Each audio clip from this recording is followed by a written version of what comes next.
Assalamualaikum warahmatullahi wabarakatuh.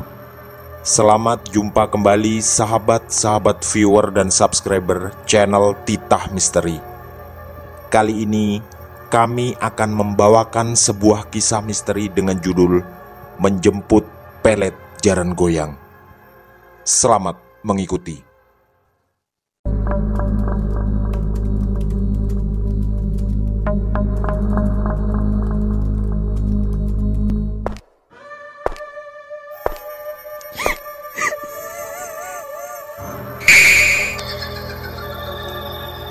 Jangan pernah mengikuti kisah ini sendirian. Cinta dan keinginan tentu sah-sah saja kita miliki. Tapi selayaknya itu tak membuat kita jauh dari aturan yang maha kuasa. Tulungagung 1987. Ungkapan bahwa cinta itu buta mungkin memang benar adanya. Paling tidak itu yang kualami.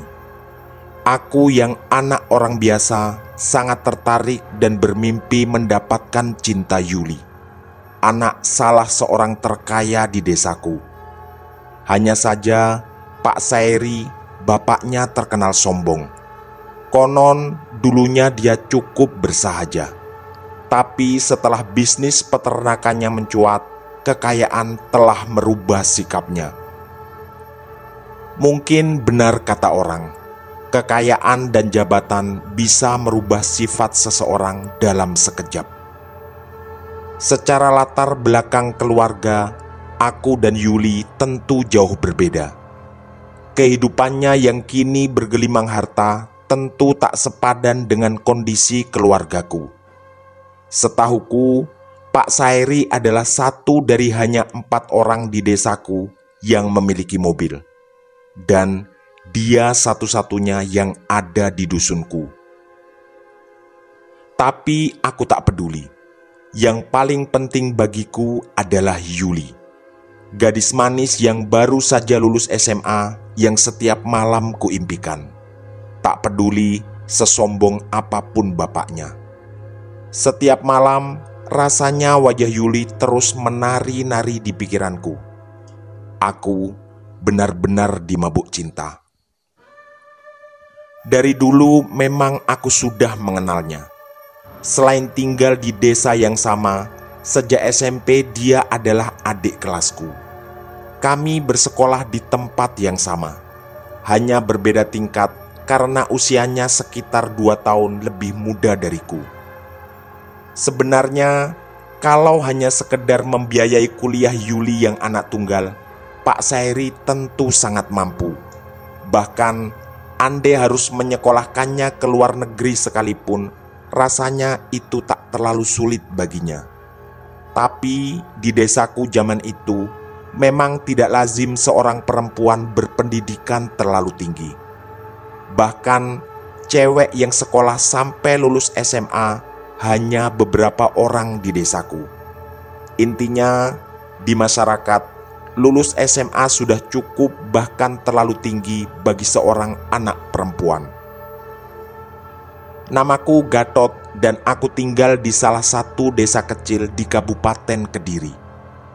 Sejak dulu, aku memang tidak cukup percaya diri untuk menggoda cewek atau semacamnya. Entah kenapa kali ini berbeda. Sejak muncul di otakku keinginan untuk memiliki Yuli. Dan dari semua gadis di desaku, hanya Yulilah yang benar-benar menarik dan memikat hatiku. Selain cantik, dia juga tidak sombong seperti bapaknya. Bahkan beberapa tetanggaku juga adalah sahabat dekatnya. Sebenarnya mungkin terasa konyol, karena aku hanyalah lulusan SMA yang juga pengangguran. Sejak 2 tahun lalu ketika lulus SMA, aku belum mendapat pekerjaan tetap. Beberapa kali mencoba melamar pekerjaan di Surabaya, tapi tak ada yang berhasil. Mungkin karena garis takdirku seperti itu. Harus tinggal di kampung bersama kedua orang tua. Akhirnya, aku hanya membantu orang tuaku mengurusi beberapa petak sawah yang memang selama ini menjadi mata pencaharian kami. Dan tentu, kondisi seperti itu sama sekali tak bisa dibanggakan di depan Pak Saeri. Pastinya, aku bukanlah tipe menantu yang diinginkan. Pendek kata, rasanya mustahil akan direstui jika nekat mencintai atau bahkan sampai melamar Yuli. Tapi entah kenapa, otakku berusaha mencari sendiri jalan keluar.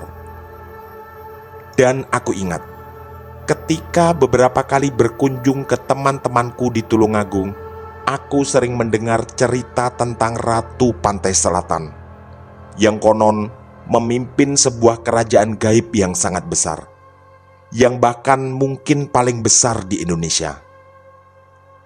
Konon juga ada beberapa orang yang berusaha berkomunikasi dengan sang ratu di Laut Selatan, dan yang pernah kudengar ada yang berhasil mewujudkan berbagai impiannya.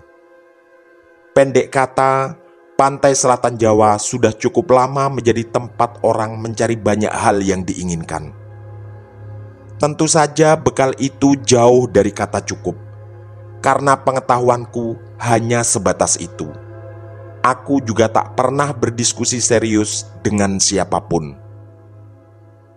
Tapi mungkin karena aku dibutakan oleh rasa cinta yang luar biasa, pagi itu aku nekat bersepeda motor sendiri ke sana, ke Pantai Popoh, yang konon juga adalah pantai yang pernah disinggahi Nyi Roro Kidul, sang ratu Pantai Selatan. Walau tentu tidak seterkenal Pantai Parangtritis di Jogja atau Pelabuhan Ratu di Sukabumi. Entahlah, yang jelas modal utamaku adalah nekat, sambil berharap di sana bertemu seseorang yang bisa membantuku. Sebenarnya ada salah satu temanku yang menawarkan agar aku mencari ilmu pelet atau semacamnya. Tapi karena gengsi, aku menolak dan memutuskan untuk berpikir sendiri bagaimana cara menaklukkan Yuli. Sesampai di sana, aku tak singgah ke rumah Suko, salah satu temanku yang sebenarnya rumahnya tak terlalu jauh dari pantai.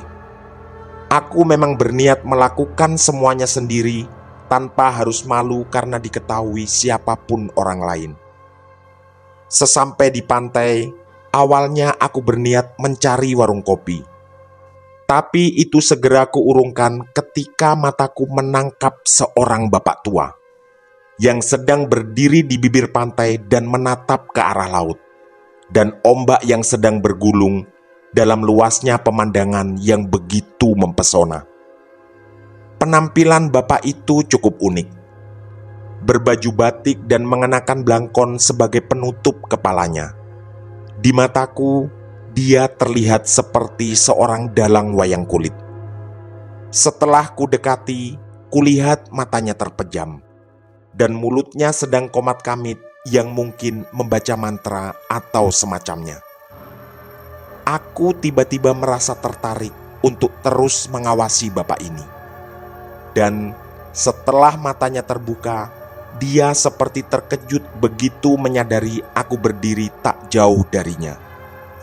Lalu, dengan gerakan seperti mengangguk, bapak itu menyapaku.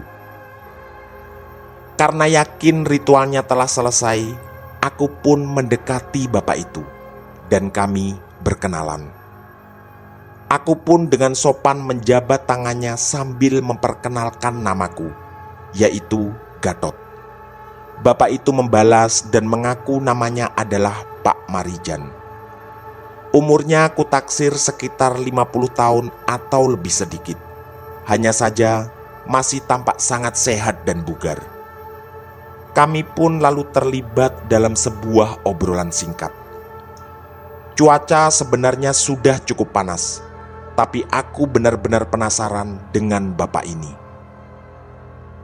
Dan mungkin karena aura di wajahnya terlalu kuat dan menyejukkan, aku langsung mencurahkan semua keinginanku ketika Pak Marijan bertanya padaku, termasuk tentang Yuli, wanita cantik yang membuatku harus jauh-jauh ke sini.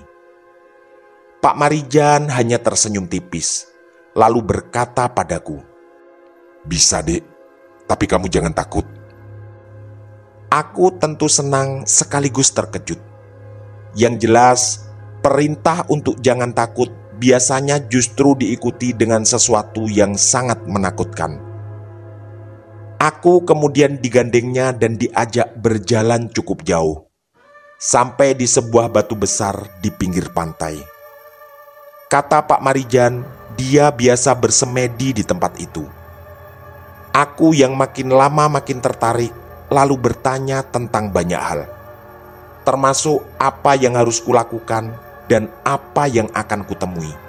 Sehingga tadi ada perintah agar aku jangan sampai takut. Lagi-lagi Pak Marijan tersenyum. Kemudian dia mulai menjelaskan. Pertama, aku disuruh duduk bersila sambil memejamkan mata. Katanya, aku harus fokus dalam hati ingin bertemu Nyi Roro Kidul. Yang kedua, ini yang cukup ditekankan. Sebelum Nyi Roro Kidul benar-benar datang, akan ada gangguan, yaitu makhluk beraneka rupa. Pesan pentingnya adalah, jika aku melihat makhluk-makhluk itu dalam kondisi mata terpejam, berarti semuanya aman. Karena makhluk-makhluk itu berasal dari alam gaib. Dan aku diperintahkan untuk terus memejamkan mata. Istilahnya Pak Marijan, pada saat seperti itu, mata batinkulah yang bekerja. Dan aku tidak boleh membuka mata sampai benar-benar bertemu dan berkomunikasi dengan Nyi Roro Kidul. Dan yang tidak kalah penting, nanti ketika membuka mata, aku tidak boleh terkejut kalau Pak Marijan tidak ada di sampingku lagi. Karena katanya, dia juga ada urusan semedi yang akan dilaksanakan di tempat lain. Jujur, ada keraguan sekaligus ketakutan di hatiku. Tapi setelah mendengar penjelasan yang cukup meyakinkan itu, serta sedikit pertempuran batin, aku memutuskan untuk melanjutkan langkah ini. Rasanya akan sia-sia jika aku membatalkan. Setelah bertemu Pak Marijan yang seakan memang ditakdirkan untuk menemuiku. Sejak tadi sampai di tempat ini, memang firasatku mengatakan aku akan menemukan jalan untuk menaklukkan Yuli. Dan aku tak boleh menyia-nyiakan kesempatan ini. Pak Marijan sempat menanyakan kesiapanku. Dan setelah terdiam beberapa saat, aku menganggukkan kepala dengan sopan. Dan acara semedi pun kumulai. Awalnya, seperti perintah Pak Marijan, aku duduk bersila dan mulai memejamkan mata. Fokusku satu, aku ingin memanggil dan bertemu Nyi Roro Kidul. Entah apa karena ombak semakin besar atau karena aku terlalu fokus, suara debur seakan makin besar dan dekat. Dan karena aku benar-benar serius untuk keinginanku, aku tetap bertahan, terus memejamkan mata. Entah berapa lama kemudian, aku melihat sekelebat bayangan. Yang awalnya satu, lalu semakin lama semakin banyak. Bersama dengan itu, terdengar suara ringkikan kuda dan kereta yang juga makin mendekat. Aku mulai teringat. Legenda tentang Nyi Roro Kidul yang sering kudengar adalah seorang ratu yang menaiki kereta kencana berkuda. Aku terus memejamkan mata dan teringat lagi apa yang dikatakan Pak Marijan, bahwa jika aku bisa melihat sesuatu dalam keadaan terpejam, berarti mata batinku yang sedang bekerja. Setelah terasa sangat dekat, aku bisa melihat jelas. Kereta kencana itu dikendarai oleh seorang wanita cantik. Wajahnya memang sangat menarik. tapi di kanan dan kirinya berjajar beraneka rupa makhluk-makhluk mengerikan. Yang paling dekat dengannya adalah seekor ular besar. Ada sesuatu berbentuk topi seperti mahkota di kepalanya. Lidah ular itu tak henti-hentinya terjulur seperti sedang menguji keberanianku. Tapi aku ingat lagi, apapun yang kulihat dalam kondisi terpejam tidak perlu kutakuti, karena mereka berasal dari alam gaib. Aku yakin makhluk-makhluk itu tak akan menyakitiku. Di sebelah kiri sang wanita ada dua sosok berotot berkepala kerbau. Di tangannya kulihat pentungan besar yang mengingatkanku pada senjata gada yang pernah kulihat di film Mahabharata. Wajah keduanya begitu mengerikan dan seperti juga sedang menguji keberanianku. Berkali-kali ular besar dan dua sosok berkepala kerbau itu mengeluarkan dengusan yang sangat menakutkan. Sepertinya mereka memang sengaja membuatku takut, atau bahkan menggagalkan semediku. Aku tetap tak bergeming dan makin yakin, sebentar lagi aku akan berkomunikasi dengan sang ratu. Wanita cantik di atas kereta kencana itu pasti adalah sang ratu yang sedang kucari, karena penampilannya terlihat berbeda dan istimewa di antara makhluk-makhluk di dekatnya. Tapi sepertinya dugaanku salah, karena kalimat pertama yang dikeluarkan wanita itu adalah, "Aku ini adalah abdi, dan sebentar lagi Bunda Ratu akan datang." Kaki dan tanganku kurasakan gemetar. Entahlah, sepertinya keberanianku mulai goyang. Suara wanita itu begitu lembut, tapi seperti memancarkan aura yang menakutkan. Tak lama kemudian, datanglah berduyun-duyun dari kejauhan begitu banyak kereta kencana dengan model yang sama persis. Dan masing-masing kereta dikendarai oleh seorang wanita cantik berbadan ular. Aku tentu semakin bingung, dan ketakutan yang kurasakan terasa berlipat ganda. Wanita-wanita cantik itu segera mengerumuniku, dan yang sangat kurasakan sepertinya mereka akan mencekikku. Tangan-tangan mulus mereka bergerak serentak ke arah leherku. Suara debur ombak semakin terdengar dan mungkin akan menelanku. Dalam ketakutan yang makin besar, aku teringat lagi pesan Pak Marijan, bahwa ini hanyalah gangguan sebelum aku benar-benar ditemui oleh Nyi Roro Kidul. Dengan segenap sisa keberanian, aku tetap tak beranjak dari posisi bersila. Walau sekujur tubuhku kurasakan bergetar hebat, karena kengerian ini lebih dari yang kubayangkan. Dan ternyata benar. Setelah aku tetap bertahan dalam kondisi bersila dan mata terpejam, semua makhluk-makhluk itu kemudian tiba-tiba menghilang dan lenyap dari pandanganku. Bersama dengan itu, ada suara angin yang seperti puting beliung yang juga menuju ke arahku. Dan setelah suara deburan yang sangat besar, aku merasa tertelan oleh ombak besar itu. Aku merasa benar-benar berada di dalam air dan kesulitan bernafas. Tapi aku tetap tak bergeming.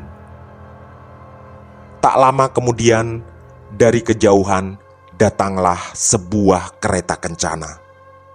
Dari warna dan bentuknya, yang ini jauh lebih indah dari semua yang datang sebelumnya. Dan ada seorang wanita sangat cantik yang sedang mengendarainya.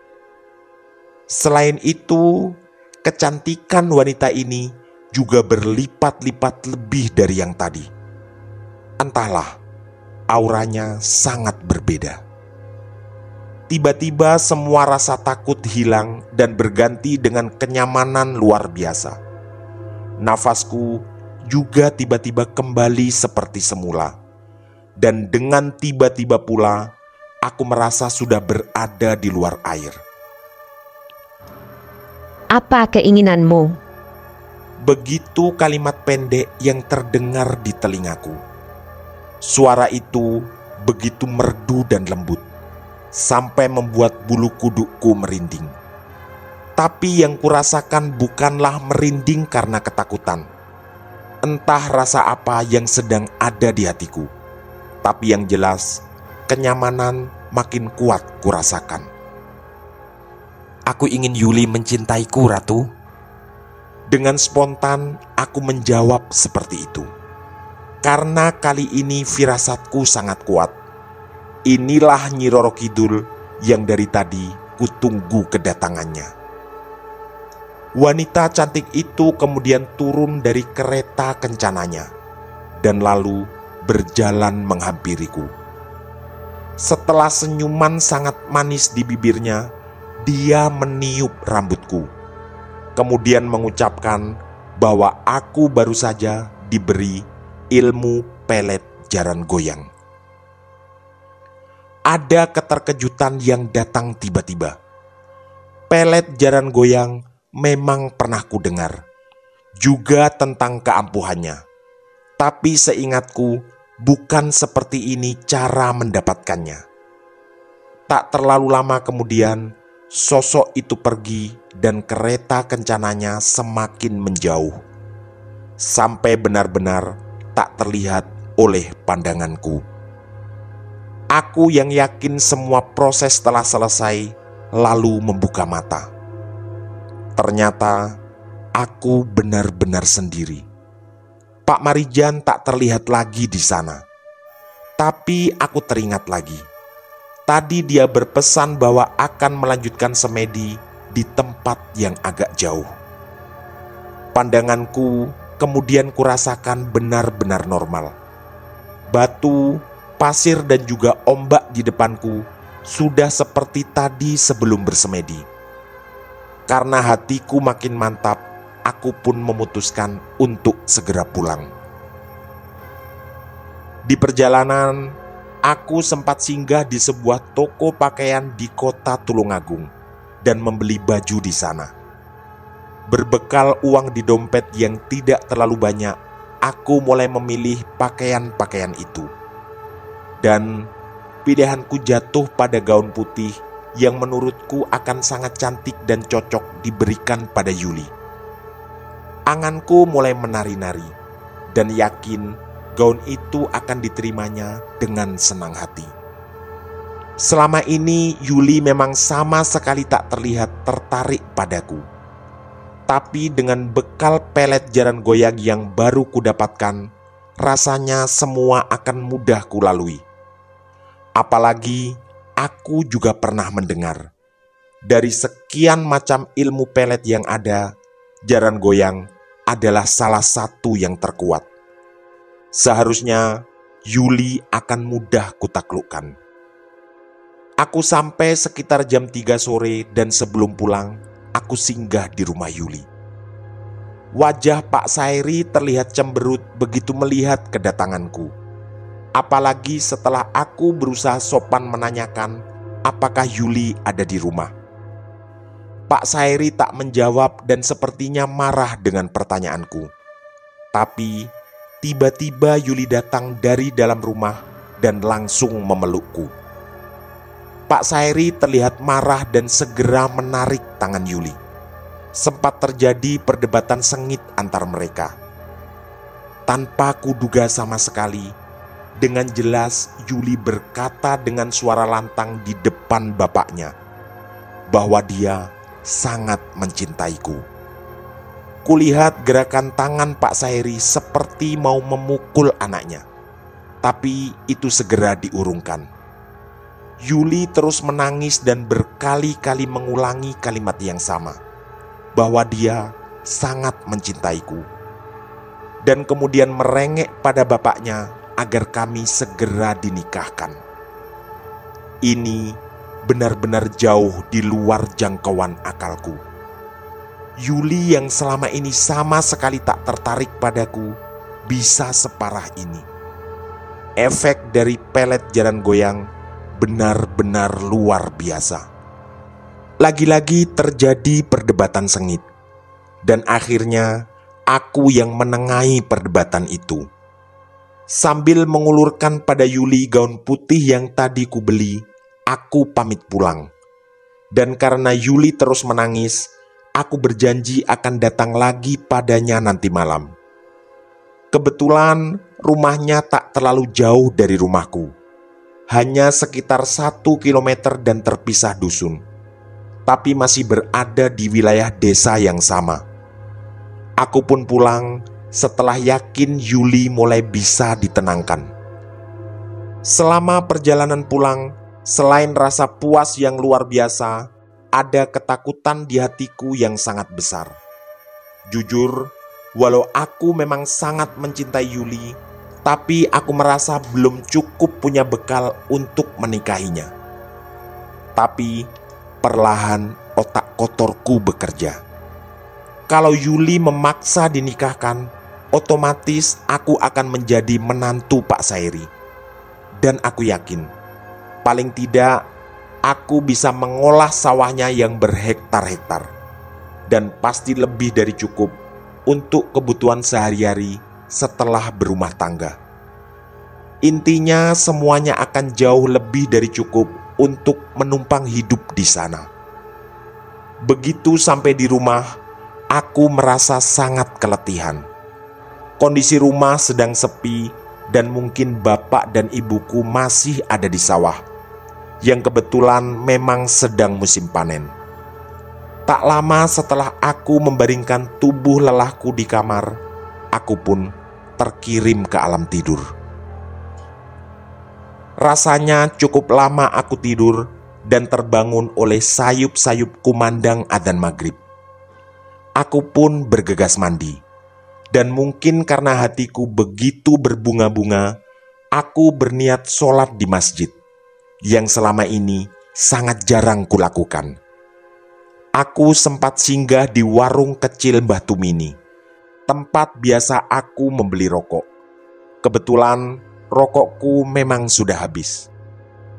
Dan tanpa kusangka, aku bertemu Yuli di sana.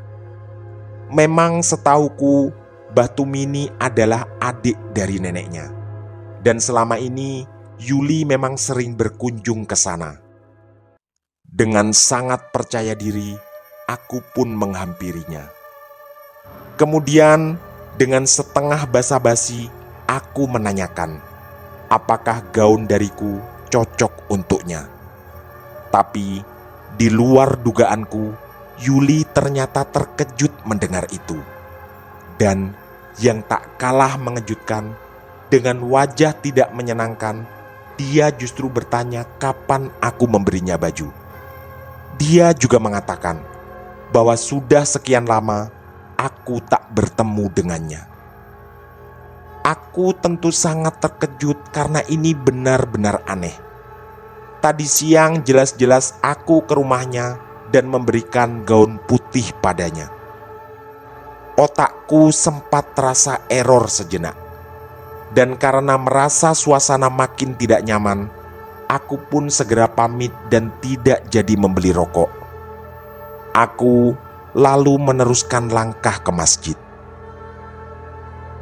Setelah sholat maghrib, aku menghampiri Haji Muklis yang sedang duduk sendirian di teras masjid. Kebetulan beliau adalah guru ngajiku ketika aku kecil dulu. Selain itu, aku juga sering ngobrol dengannya.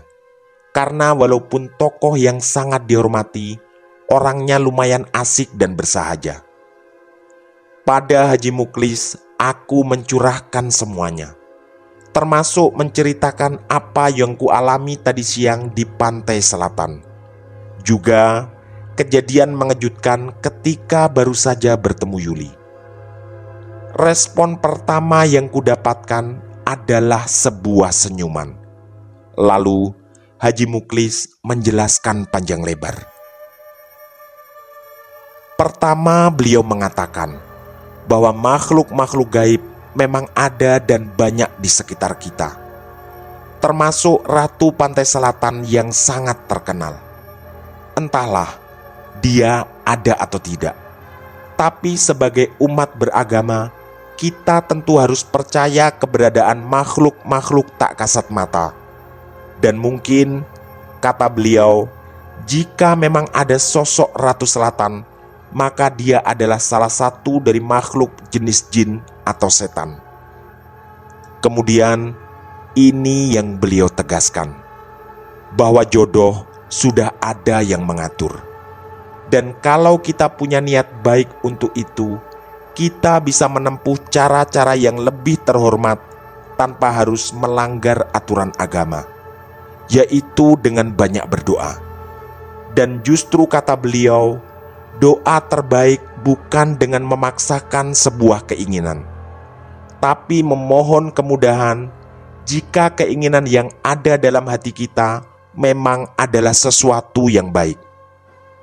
Haji Muklis juga menyampaikan, jalan-jalan sesat seperti pelet dan semacamnya justru akan membuat kehidupan kita makin buruk dan jauh dari berkah. Selain itu adalah langkah menggadaikan keimanan, kehidupan rumah tangga juga tak akan mungkin menjadi tenang. Kata Haji Muklis lagi, kaum jin dan setan memang banyak yang menyesatkan, termasuk memberi iming-iming lewat penglihatan dan pendengaran yang seringkali semu.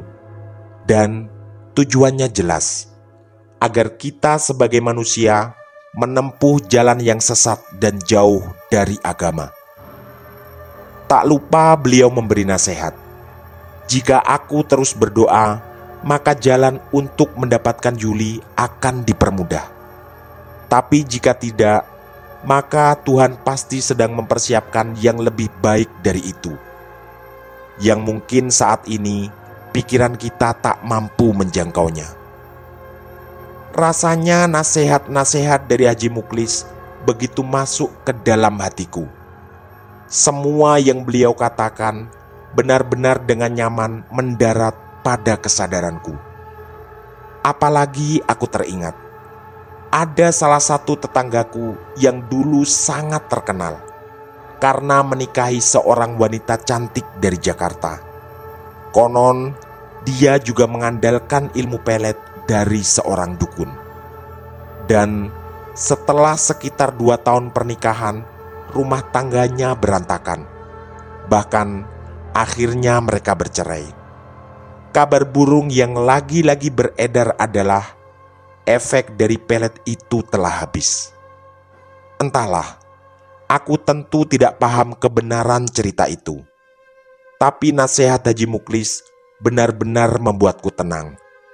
Apalagi aku merasa sangat malu ketika bertemu Yuli di warung Batu Mini tadi. Sesampai di rumah, bayangan tentang Yuli belum benar-benar hilang. Tapi aku mulai sadar, seberapapun aku mengejarnya, dia tak akan pernah jadi milikku, jika memang jodohku adalah orang lain. Dan ada lagi peristiwa mengejutkan. Ketika aku memeriksa dompet, uangku benar-benar berkurang. Artinya, aku memang membeli gaun ketika singgah di salah satu toko di Tulungagung tadi. Lagi-lagi, ini adalah sebuah kejadian yang tak bisa dijangkau nalarku. Aku lalu perlahan berusaha merangkai kesimpulan. Membeli gaun tadi mungkin memang terjadi di alam nyata, karena terbukti uangku di dompet memang berkurang sejumlah harga gaun itu. Tapi ketika memberikannya pada Yuli dan lalu melihatnya menangis karena ingin menikah denganku, mungkin terjadi di alam lain, yang entah itu di mana. Ini benar-benar aneh dan merubah pandanganku tentang legenda Laut Selatan yang pernah ku dengar. Rasanya penjelasan Haji Muklis jauh lebih masuk akal. Bahwa siapapun yang bersemayam di Laut Selatan hanyalah makhluk dari bangsa jin atau setan. Dan semua kekuasaan tentu hanya milik Allah Subhanahu wa Ta'ala. Waktu terus berjalan dan aku masih tetap berusaha menarik perhatian Yuli. Tapi semuanya terasa sia-sia. Tak terlihat sama sekali Yuli juga suka padaku. Akhirnya, dengan tahu diri, aku berusaha perlahan melupakannya. Dan syukurnya, aku berhasil. Kehidupanku terus berlanjut. Dan aku meminta doa pada kedua orang tuaku agar kelak aku mendapat jodoh terbaik. Yang bukan hanya mencintaiku, tapi juga bisa menghormati beliau berdua. 2 tahun berlalu, dan siang itu ketika pulang dari sawah, ada undangan tergeletak di atas meja. Dan ternyata itu adalah undangan pernikahan Yuli dan ditujukan padaku. Sang mempelai laki-laki mungkin adalah orang jauh, karena aku tak kenal nama maupun fotonya. Aku pun melangkah dengan sisa-sisa kegetiran dan sakit di hatiku. Tapi syukurnya semua bisa kuatasi, bahkan ketika menyaksikan Yuli bersanding di pelaminan dengan laki-laki lain. Ada satu hal sederhana yang sangat kuyakini, yaitu Yuli memang bukan jodohku. Aku juga tiba-tiba teringat pengalaman dengan seorang bapak di Pantai Popoh sekitar 2 tahun lalu. Aku bahkan juga masih ingat namanya Pak Marijan. Tapi setelah mengingat kembali rangkaian peristiwa 2 tahun lalu, aku menjadi ragu. Jangan-jangan Pak Marijan sebenarnya tidak benar-benar ada. Tamat. Demikian kisah misteri dari kami menjemput pelet jaran goyang. Semoga kisah-kisah dari kami cukup menghibur dan menemani sahabat semua. Mohon maaf apabila terdapat kesalahan dalam pemilihan atau penuturan kata. Kami dari tim Titah Misteri mengucapkan terima kasih. Dan wassalamualaikum warahmatullahi wabarakatuh. Pesan saya, jangan bercermin sendirian di tengah malam. Sampai jumpa.